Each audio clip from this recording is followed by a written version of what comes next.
네, 오늘은 떠나는 무리, 남는 제자라는 제목으로 함께 말씀을 나누고자 합니다.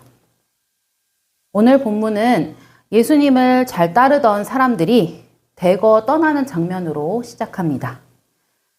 기적을 보고 또 5,000명을 먹이시는 오병이어 사건 때 떡도 얻어먹고 예수님의 말씀을 듣던 사람들이었습니다.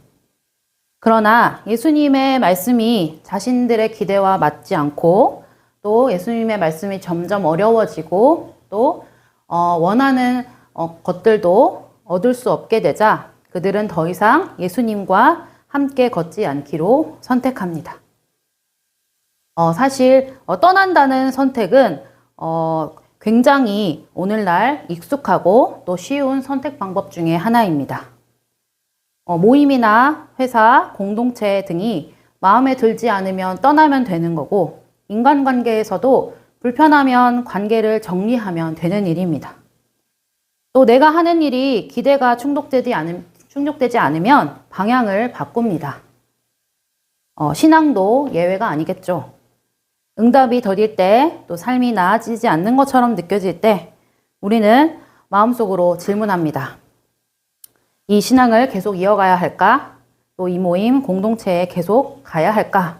라는 의구심이 듭니다.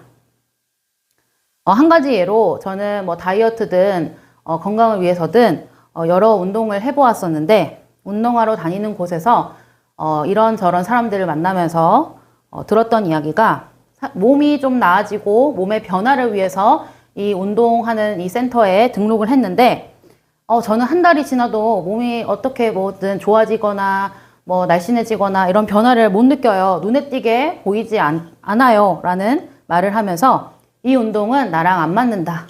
이 운동은 별로다. 라고 하면서 쉽게 그만두기도 하는 모습을 보았습니다. 그 운동이 진짜 나의 몸의 변화와 내 몸의 상태와 맞지 않을 수도 있긴 하지만 문제는 그 운동에 있는 것이 아니라 내가 뭐든지 지속하지 않는 것이었습니다. 그게 문제였던 것이었습니다. 신앙도 비슷합니다. 변화가 더디게 느껴질 때 그리고 내가 원하는 것처럼 응답이 빠르고 명확하게 오지 않을 때 우리는 신앙 자체를 의심하기 쉽고 떠나버리고 포기해버리는 것이 제일 쉬운 선택 방법일 것입니다. 대림절 세 번째 주간을 보내고 있는 우리의 절기인데요. 이 속에서 기다림이라는 것은 여러분에게 얼마나 괜찮으십니까? 저도 그렇게 참을성이 좋은 편은 아닌데요. 기다리고 있는 것보다는 그냥 빨리빨리 해치우는 게 낫다는 편이라서 기다림이라는 게 얼마나 어려운 일인지 잘 알고 있습니다. 그런데 천사가 알려준 이 아기 예수님의 탄생 소식을 들은 마리아와 요셉은 이 기간을 어떻게 보냈을까요? 다시 오실 예수님을 기다리는 이 어마어마한 시간들 속에서 우리는 신앙생활이라는 그 기다림을 이어주는 생활을 하며 기다리고 있죠. 이럴 때 우리는 그분을 대망하며 떠날 것인가, 또한 남아서 붙들 것인가 하고 다시 한번 생각하며 결단하는 시간이 되시길 바랍니다. 오늘 본문 66절은 이렇게 말합니다. 그때부터 그의 제자 중에서 많은 사람이 떠나가고 다시 그와 함께 다니지 아니하더라. 놀라운 표현입니다. 예수님을 떠나는 사람도 있었다니요.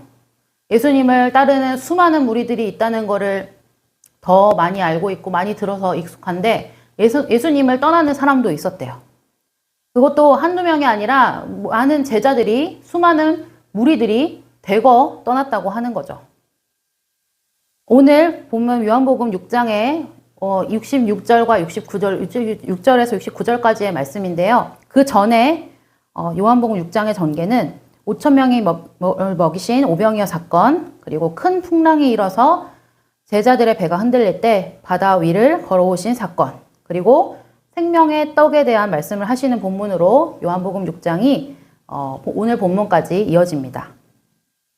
이렇게 엄청난 표적과 놀라운 일들을 예수님을 통하여서 경험했음에도 불구하고 66절에서는 제자 중에서 많은 사람이 떠났다고 말합니다. 그냥 단순한 길 가다가 예수님 말씀 좀 들어보자 하고 왔던 사람들이 아니라 단순한 군중이 아니라 예수님의 말씀을 가까이서 듣고 또 예수님이 가시는 곳마다 따라다녔던 그런 사람들이 떠났다는 것입니다. 흔히 자기를 일컬어 예수님의 제자라고 부르는 사람들이었던 거죠. 예수님의 제자 곁에는 이 12제자 말고도 예수님의 말씀을 듣고 싶어서 예수님이 좋아서 따르는 그런 제자들이 수없이도 많았습니다. 이제 그들 스스로 예수님의 제자라 여기면서 따라다녀 놓고 이제 와서 떠난 이유는 무엇일까요? 예수님이 일으키시는 표적과 기적들은 대단하고 또 그로 인해서 그들이 많은 것을 얻었을 거예요. 병도 나았을 테고 또 마음의 위로도 받았을 테고 또 실질적으로 배가 고플 때 보리떡 5개와 물고기 2마리로 기적을 일으키셔서 배부르게 먹기도 하였었고 그렇게 많은 것들을 얻었지만 정작 그분이 하시는 말씀은 너무나도 어렵고 그리고 불편하고 받아들이기 힘들었기 때문입니다. 즉, 떡을 주시는 예수님은 너무너무 좋았지만 자신을 부인하고 십자가를 지라 하시는 예수님의 말씀은 부담스러웠습니다. 그렇게 많은 무리는 예수님을 등 돌리고 떠났습니다. 예수님은 말씀을 또 그들과 타협해 보려고 순화시키지 않으셨습니다. 떠나는 무리들을 보고 그 무리의 등을 보시면서 잠깐만 가지 말아봐. 내 얘기 좀 들어줘. 라고 하시면서 그들을 붙잡으려고 말씀을 또 수준을 낮추시거나 또 순화해서 말씀하시지 않으셨습니다. 이렇게 신앙은 이런 지점에서 드러나게 된다고 생각합니다. 그리고 예수님께서는 남아있는 12명의 제자들에게도 물어보셨어요. 너희도 가려느냐? 이 질문은 제자들을 붙잡기 위한 질문이 아니었습니다. 꾸짖음도 아니고 쟤네들 가는데 나 좀 서운하다 라고 하는 서운함의 표현도 아니었습니다. 제자들의 자유를 존중하시는 질문이었고 동시에 신앙의 본질을 묻는 질문이셨습니다. 너희는 무엇을 따라 여기까지 왔느냐? 너희는 무엇 때문에 남아 있으려고 하느냐? 라는 질문이죠. 남을 것인가 떠날 것인가? 라는 질문이에요. 지난주 설교에서도 베드로의 고백을 통해서 우리에게 질문하시는 예수님의 음성을 묵상하였는데요. 이번 주에도 역시 이어서 우리 삶에 질문하시는 예수님의 모습이 보입니다. 그리고 이 질문 앞에서 지난주와 똑같은 인물인 베드로가 또 고백합니다. 주여, 우리가 누구에게로 가오리이까? 주께 영생의 말씀이 있사오며. 베드로는 모든 것을 이해했기 때문에 또 모든 것을 다 알고 있기 때문에 남은 것이 아닙니다. 여전히 모르는 것이 많았어요. 예수님께서 십자가도 말씀하셨고 부활도 말씀하셨는데 십자가도 부활도 제자의 길도 완전히 이해하지 못했습니다. 예수님을 따라서 예수님의 부르심으로 제자가 되었지만 수많은 문제와 고통과 어려움들이 그들을 둘러싸고 있었습니다. 그러나 한 가지는 분명했습니다. 예수님을 떠나서는 생명이 없다는 사실이었어요. 바다나 계곡에서 조난당한 사람이 구조대가 오기 전까지 구명튜브나 또 주변에 보이는 부서진 나무 조각, 물에 떠 있는 어떤 물건 하나를 붙잡고 버텨야 한다는 그런 이야기를 들었어요. 붙잡고 있는 그 무언가가 뭔가 구조대처럼 뭔가 병원으로 또 구급차로 데려다 줄 수는 없지만 그것을 놓는 순간 조류에 이끌려 빠지고 그것을 놓는 순간 더 이상 살 길이 없기 때문에 무엇이든 물에 떠 있는 것을 붙들고 버티고 있어야 돼요. 살기 위해서는 그렇게 뭐든 붙들고 있어야겠죠. 베드로에게 예수님은 그런 분이셨습니다. 완전히 이해되지는 않지만 살기 위해서 절대 놓을 수 없는 분이셨습니다. 우리의 신앙도 다 이해해서, 다 이해되어서, 다 알아서 그래서 남아있고 신앙생활하는 것이 아니라 예수님 외에는 다른 길이 없음을 알기에 우리가 붙드는 것입니다. 그렇다면 우리 신앙생활에서 떠나는 신앙과 남는 신앙은 어떤 모습으로 드러날까요? 오늘 말씀 66절에 그때부터 그의 제자 중에서 많은 사람이 떠나가고 다시 그와 함께 다니지 아니하더라 라고 하였습니다. 이 떠나는 신앙의 특징은 분명합니다. 말씀이 유익할 때는 따르지만 말씀이 불편해지는 순간 떠납니다. 떡을 주시고 문제를 해결해 주실 때는 예수님을 환영했지만 자신을 부인하려고 하시는 예수님 앞에서는 발걸음을 돌리게 되는 거죠. 이들은 예수님을 거부한 것이 아니라 자신들이 기대한 예수님이 아니었기 때문에 떠났습니다. 다시 말해 예수님을 따랐다기보다 자기 기대를 따랐다는 것입니다.